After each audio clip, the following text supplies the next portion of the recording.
first time at the beginning of the 20th century in Austria. That means it was impossible inside a statue with the age of approximately 17,000 years.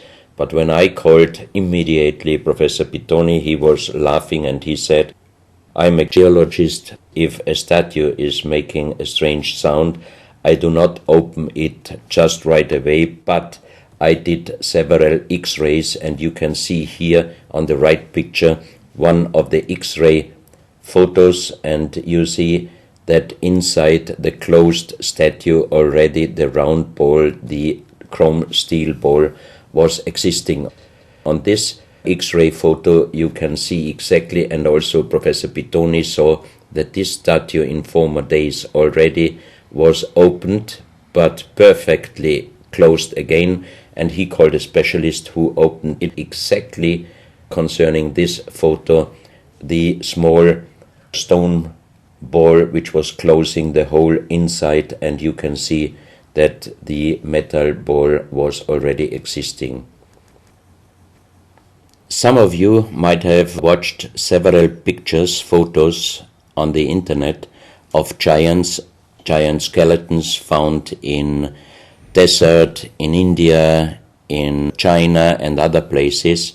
Most of those photos were competition photos to present Photoshop. Perfectly done. I also was quite impressed when I received first time one of those photos, but these photos I'm showing you now, they are definitely not coming out from a Photoshop competition. These photos are real skulls and skeletons. This skull was found in a tunnel system underground in Colombia. The skull is dated up to 11,000 years. The skull is bigger than normal skull, and the front teeth of the jaw are lined up in a different way than our teeth. Something that occurs to me here is that there's a very strong, pronounced jaw. It's a very prominent jawline, very prominent chin. And here you see a photograph that was shown to us by a Project Camelot insider. Now, this isn't a real photograph. This is a scene from the old Arnold Schwarzenegger movie Conan the Barbarian. And what you're seeing here is a special effect on the actor James Earl Jones. The critical thing here is the shape of the jawline. Our witness, who had spent time with the Anunnaki in real time, in the present day, said that one of the things that characterizes them, besides their size, which he says was 8 or 9 feet tall, he said they're very large and they're very strong and they look larger than that, but that's round about their height, which matches exactly the 2.6 meters that Klaus has been talking about.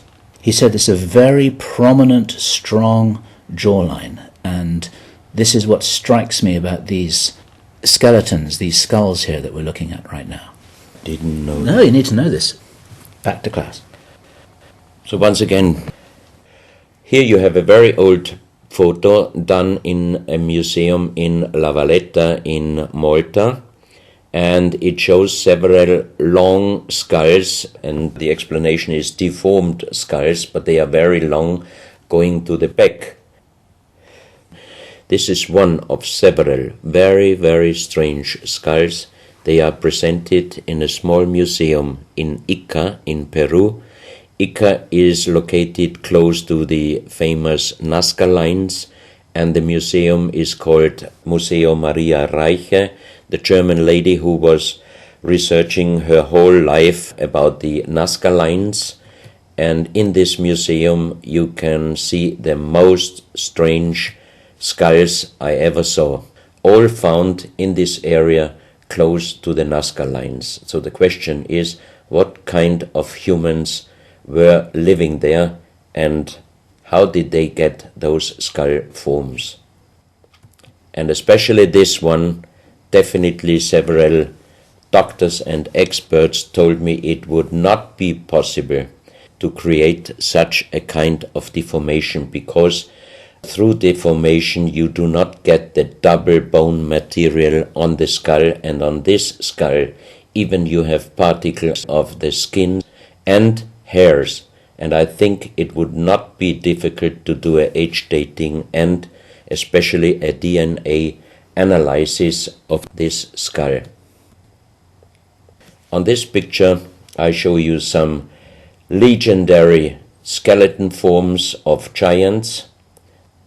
In the year of 1964, in the south of Ecuador, in the province Loja, there broke down a part of a mountain platform, and Father Carlos Vaca, who was working as a priest in hospitals, he was called to this place and he found the broken bones of a giant. Good. Well, Klaus, I asked you if you would take us on a journey, and for the last nearly an hour, I think it is, you've taken us on a fascinating journey not only around the world, but through time, back as long ago as 17,000 years. And it's a real reminder of how little we know about what our history really is.